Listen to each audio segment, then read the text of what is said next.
Hello दोस्तों, मैं शारिक मलिक हाजिर हूँ एक बार फिर। उम्मीद करता हूँ आप सब अच्छे होंगे, अपना ख्याल रख रहे होंगे।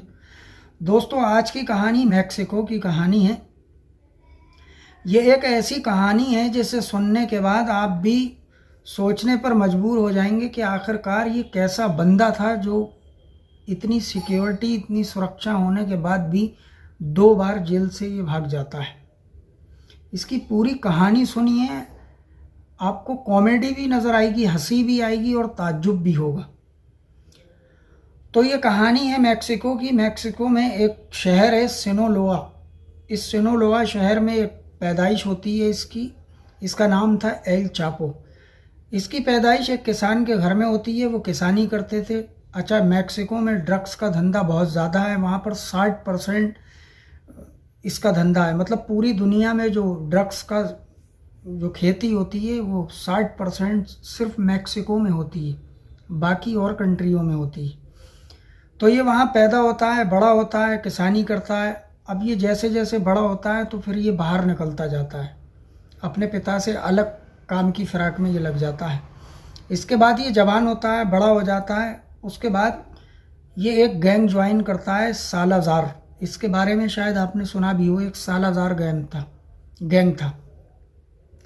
लेकिन जो सालाज़ार थे वो एक टाइम के बाद उनकी डेथ हो जाती है और फिर ये अपना एक खुद का गैंग बनाता है। गैंग बनाने के बाद ये अलग अलग देशों में ड्रग्स सप्लाई करता था, सबसे ज़्यादा अमेरिका में। और इसका जो दिमाग था वो बहुत तेज़ था। इसने जो ड्रग्स सप्लाई करने का जो इसका तरीका था वो सबके अलग अलग तरीके होते थे। कोई सामान में रख कर भेजता था, कोई किसी तरीके से भेजता था, कोई मछलियों में रख कर भेजता था। लेकिन इसका जो तरीका था वो सबसे अलग था।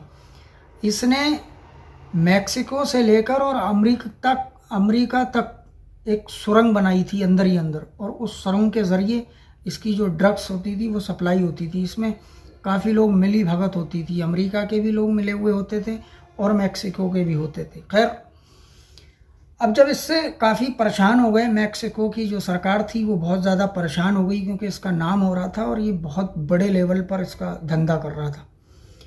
तो इसकी पहली बार गिरफ्तारी होती है 1993 में। 1993 में इसकी गिरफ्तारी होती है और इसको वहाँ के मैक्सिको के एक बड़े सुरक्षित जेल में रखा जाता है। उस जेल का नाम था पियोंटे ग्रेनेड जेल। ये मैक्सिको की जेल थी, इसमें इसे रखा जाता है और ये वहाँ पर रहता है। उस जेल में ये लगभग 8 साल रहता है। अच्छा चलन, सब बढ़िया, ठीक ठाक। लेकिन इसकी सिक्योरिटी बहुत हाई थी। हमेशा एक गार्ड इसके सेल के बाहर बैठा रहता था। हमेशा नज़र रखी जाती थी, कब क्या कर रहा है, क्या नहीं कर रहा है, सब चीज़ देखते थे वो। और ये अपना काम करता था। लेकिन इसने कम से कम 2.5 मिलियन रुपए जो है जेल के स्टाफ को बांट रखे थे। उनसे दोस्ती करता था। करीब इसने 70 लोगों को अपना दोस्त बनाया और उनसे ये जानकारी हासिल करता था कि यहाँ कैसे क्या होता है, कब क्या काम होता है। ये सब जानकारी के लिए उसने 2.5 मिलियन खर्च कर दिए, क्योंकि बहुत ही पैसे वाला था वो, बेशुमार दौलत थी, धंधा बहुत हाई लेवल पर था। अब उस जेल में क्या होता था, एक गाड़ी आती थी लॉन्ड्री वालों की, और वो इस जेल में जो सारे स्टाफ थे उनकी वर्दियों को ले जाती थी। गंदी वर्दियाँ लेकर जाती थी और धुली हुई वर्दियाँ साफ़ सुथरी लेकर आती थी। इसको ये बात पता चलती है। उसके बाद ये प्लान बनाता है कि मुझे इस गाड़ी के में बैठकर बाहर निकलना है। इसके बाद ये 19 जनवरी 2001 को उस जेल से भागता है।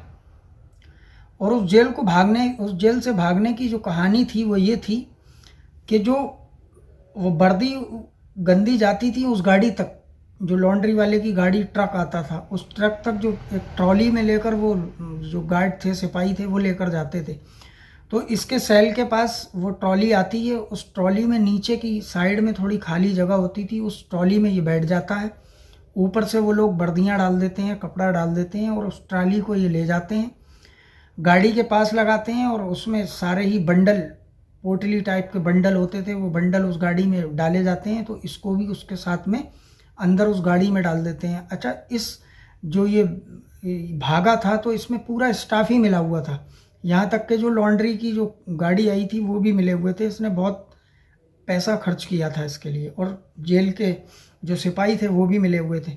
तो वो इसको उस ट्रॉली में रखते हैं और जाकर गाड़ी में डाल देते हैं और गाड़ी वहाँ से बाहर निकलती है।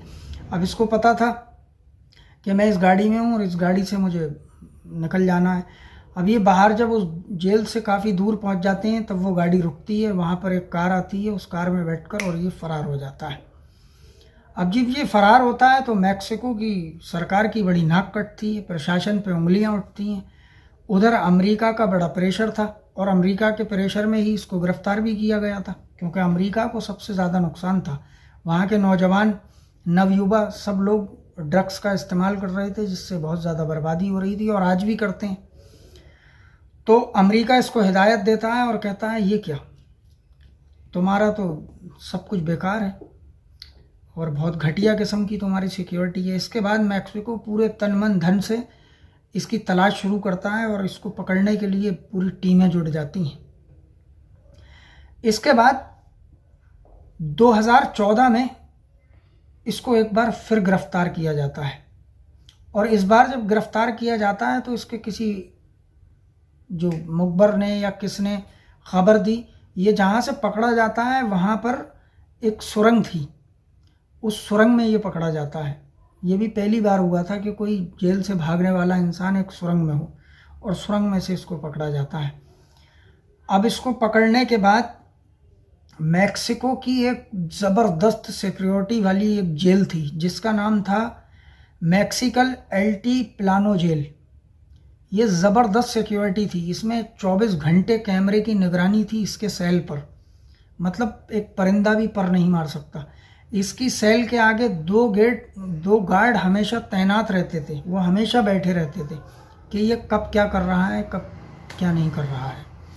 लेकिन एक जो छोटी सी कमी जो छोड़ी थी उस जेल के प्रशासन ने, उस जेल के स्टाफ ने, वो ये छोड़ी थी कि इसके सेल में एक छोटा सा टॉयलेट था और उसी के बराबर में एक नहाने के लिए शावर लगा था और एक वॉश बेसिन लगा था।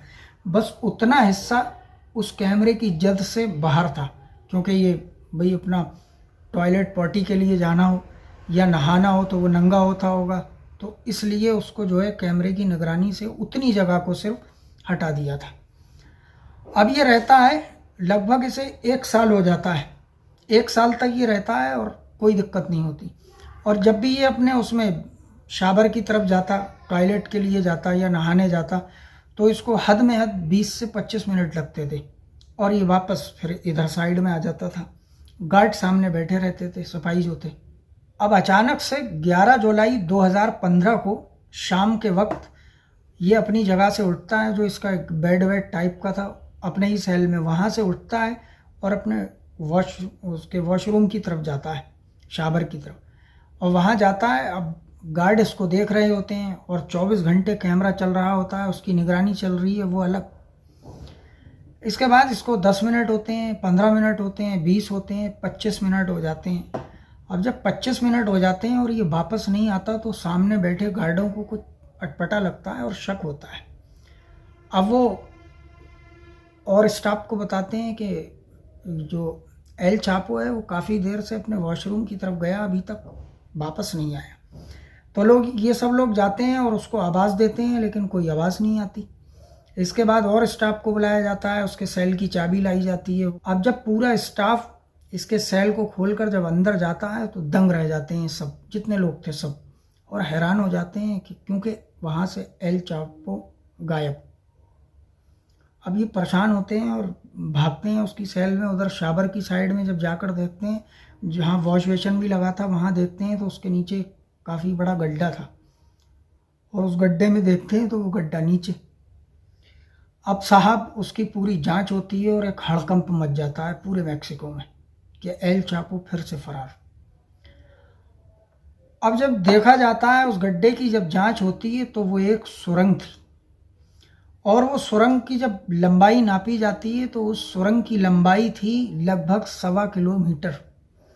ये सुरंग एक ऐसी सुरंग बनाई गई थी जो बड़ी ही साफ सुथरी, क्लीन, आप देख सकते हैं, मैं दिखा रहा हूँ आपको, बिल्कुल क्लीन। इसमें बाकायदा हवा के लिए वेंटिलेटर लगाए गए थे ताकि जब एल चापो इसमें से भागे तो उसका दम ना घुट जाए। और जब वो इस सुरंग में उतरना था उसको, और उतरने के बाद इसमें बाकायदा एक बाइक खड़ी की गई थी ताकि वो पैदल ना चले, उसको परेशानी ना हो, थक जाएगा। इसके लिए वहाँ पर एक बाइक खड़ी की गई थी। और इसके बाद जब रिसर्च होता है, जांच होती है, तो पता चलता है इस सुरंग को बनाने के लिए इसमें से जो मिट्टी निकाली गई थी खोद खोद कर, उसका वजन सिर्फ था 3250 टन। आप ज़रा अंदाज़ा लगाइए किस तरीके से ये इसको खोदा गया होगा। और ये सब कुछ सिर्फ 1 साल में हुआ था। सिर्फ 1 साल में इतनी बड़ी सुरंग, 1.25 किलोमीटर लगभग लंबी सुरंग को खोदा गया। काफ़ी अच्छी चौड़ी ये सुरंग थी। और बताते हैं आज तक ऐसी साफ़ सुथरी सुरंग कभी देखी नहीं गई जिसमें से कैदी को भगाना हो जेल से। अब ये सुरंग जहाँ से खोदी थी जेल से, और जिस जगह दूसरा इसका मुंह निकला था, वहाँ एक कंस्ट्रक्शन का काम चल रहा था। एक बिल्डिंग में उसको खोदा गया था। एक बिल्डिंग में से खोदना शुरू करा गया था और इसके सेल तक उसको खोदा गया था। अच्छा, इसमें एक हंसी वाली बात यह है कि जब वो सुरंग खोदना की गई थी तो इसके सेल तक लाना थी। काफ़ी इन्होंने रिसर्च किया किस तरीके से क्या किया। अब होता ये, जिस दिन इसको भागना था 10 जुलाई को, लेकिन हुआ ये था कि वो जो सुरंग थी वो इसके सेल से थोड़ी आगे वाली सेल में, जो इसके बराबर में सेल था, क्योंकि लाइन से सेल होते हैं, आपने जेलों में भी वायरिंग देखे होंगे कैसे होते हैं, तो उसके आगे वाली सेल पर जाकर ये लोग एक सिग्नल देते हैं, क्योंकि इसका एक कोड था, उसके ज़रिए ये जब अंदर से उसको जो जवाब देता तब उसके बाद इनको मुंह खोलना था सुरंग का सेल में। तो ये उसके आगे वाले सेल में जाते हैं और वहाँ सिग्नल देते हैं, तो उधर से कोई रिप्लाई नहीं आता। फिर ये जांच करते हैं तो इन्हें एहसास होता कि नहीं हम थोड़ा आगे निकल चुके हैं। फिर ये पीछे आते हैं और पीछे सिग्नल देते हैं 11 जुलाई को। तो फिर इधर से रिप्लाई मिलता है जो इनका कोडवर्ड था जो भी, तो फिर वो मुंह खोलते हैं और शाम के वक्त ये वहाँ से रफू चक्कर हो जाता है। अब इसके बाद पूरे मैक्सिको में हड़कंप मच जाता है। बड़ी बेइज्जती होती है मैक्सिको सरकार की, प्रशासन की, सिक्योरिटी की। अब अमेरिका कहता है मैक्सिको से कि अब तुम्हारे बस की बात नहीं है कि तुम एल चापो को अपने जेल में रख सको, और हिदायत देती है उसको, जो है बड़ा फोर्स करती है कि उसको पकड़ो। आखिरकार ये अजीब तरीके से छूटता है, भाग जाता है। इसके बाद थोड़े ही टाइम के बाद ये अपनी गर्लफ्रेंड के साथ एक रूम में सोता होता है और इसकी मुखबरी हो जाती है। कोई बता देता है कि एल चापो जो है यहाँ ऐसे ऐसे होटल में एक रूम में सो रहा है, अपनी गर्लफ्रेंड के साथ है। तो वहाँ पर पूरी हाई सिक्योरिटी, मतलब एक फोर्स जाती है और इसके रूम को, गेट को खुलवाती है। तब ये जब जाती है, बताते हैं जब वो गेट खोलता है और ये ज़बरदस्ती अंदर घुसते हैं तो पता चलता है कि वो उस टाइम नंगा सो रहा था। तो वो फिर पुलिस वालों से कहता भी है कि अभी रुको, मैं कपड़े चेंज कर लूँ, ये वो। फिर भी उसको निगरानी में ही कपड़े चेंज कराकर इसको बाहर लाते हैं, और बाहर लाने के बाद फिर अमेरिका इन पर बहुत प्रेशर डालता है। वो कहता है आपके यहाँ ये सुरक्षित नहीं है, ये फिर भाग जाएगा, इसलिए इसको हमारे हवाले कर दो।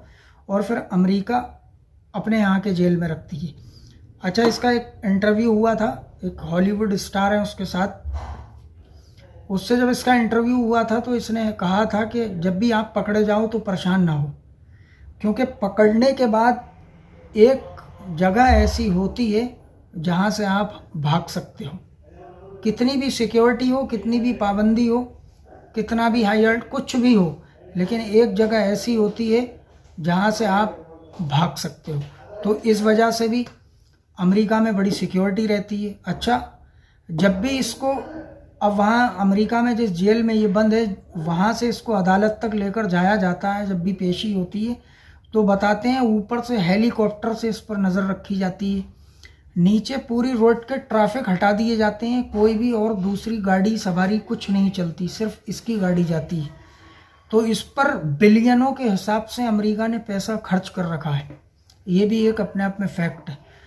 तो दोस्तों, ये थी एक अजीबो गरीब एक जेल ब्रेकर की कहानी, जो 2 बार पकड़ा जाता है और दोनों बार जेल से भाग जाता है। और अमेरिका इस पर पैनी नज़र रखती है, हमेशा ये 24 घंटे कैमरे की निगरानी में रहता है। हमेशा सिक्योरिटी रहती है, क्योंकि इसने जो वर्ड बोला था, जो इसकी लाइन थी वो ये थी, कितनी भी सिक्योरिटी हो, कितनी भी पाबंदी हो, कितनी भी बंदिश हो, एक जगह ऐसी ज़रूर होती है जहाँ से आप भाग सकते हो। तो इसलिए अमेरिका बहुत अच्छे से नज़र बनाकर रखी हुई है और ये अभी तक अमेरिका की जेल में बंद है। तो दोस्तों ये थी कहानी, उम्मीद करता हूँ आपको बहुत अच्छी लगी होगी। और जो भी आज हमारी इस वीडियो में नए लोग आए हैं वो प्लीज़ हमारे चैनल को सब्सक्राइब कर लें, ताकि हमारी फैमिली बड़ी हो। और हम आज की तरह हर रोज़ कहानी सुनाते रहेंगे और हमारा शेड्यूल है, हर रात हम एक कहानी नई आपको क्राइम की दुनिया की सुनाते रहते हैं। तो दोस्तों कल फिर मिलूँगा, तब तक के लिए दीजिए मुझे इजाज़त। जय हिंद, जय भारत।